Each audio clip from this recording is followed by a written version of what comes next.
Good evening and welcome to The News Now. It's your 10 o'clock update here at the Digital Desk. We are on Roku, Amazon Fire, your WTOC app, and Facebook, and that's where you can interact with us, ask us questions, and give us shout-outs of where you're watching from. We've got quite a few people doing that already. Lots of hellos, and we are glad you are joining us tonight. Of course, the big news this evening, the Georgia governor's race, and it's getting a little crazy. We've gotten a lot of calls into the newsroom, so we're hoping to kind of break down what is going on right now for you. So Republican governor candidate Brian Kemp has declared victory. He's the Secretary of State, and he says he has enough votes to be Georgia's next governor. Stacey Abrams' campaign says they're not going to concede right now because there are still votes that are waiting to be counted. So we caught up with local lawmakers from both sides of the aisle. Representative Buddy Carter, he's our congressman for this area who campaigned with Kemp earlier this week, says he's excited to work with Georgia's next Republican governor. Senator Lester Jackson has been campaigning with Stacey Abrams and says nobody should be declaring a victory until all of those votes are counted. We've had 16 years of conservative Republican leadership with Sonny Perdue and now with Nathan Deal, and now it will continue on with Brian Kemp. He's up to date. There's no question about it. He's the right man for the job at the right time. The numbers are still real close. As many people know, when it's less than 1% of the vote total, it's an automatic recount anyway. So and that vote is real close. So I think anyone declaring victory, and especially with something such a small margin, is just a little premature. We're going to hear more from them tonight at 11 with the latest information on that Georgia governor's race. In other news, the man accused of killing WTOC's Don Lagana and injuring 3 others in a crash testifies in his own trial today in Jasper County. Sean Evans brings us inside that courtroom. Now, part of the state's burden of proof is to prove that Cleveland Coleman was behind the wheel the night of the deadly crash. Today, he took the stand and offered an explanation as to why it wasn't him behind the wheel that night. After the state rested their case in the trial of Cleveland Coleman, the court extended Coleman the offer to testify, and he accepted.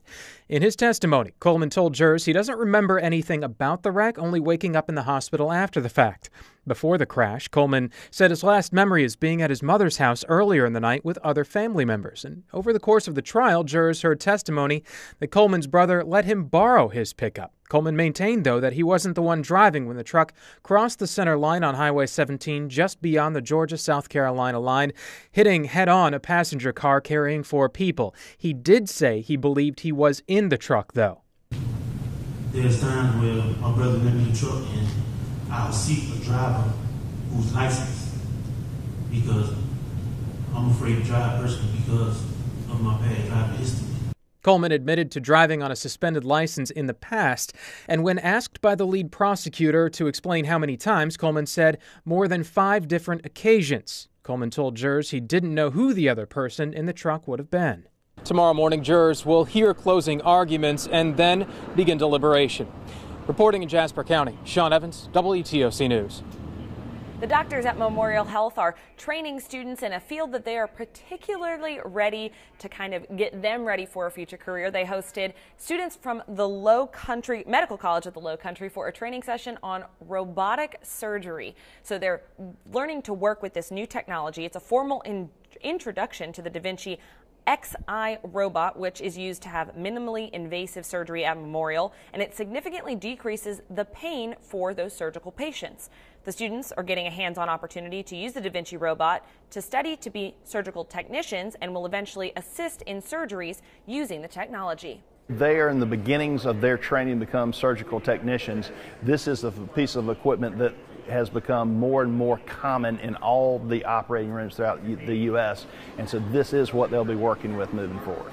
It's not that prevalent, and that's one of the reasons we're trying to do this, to get these students up to speed so they'll be ready to use this equipment once they graduate and come into the operating room.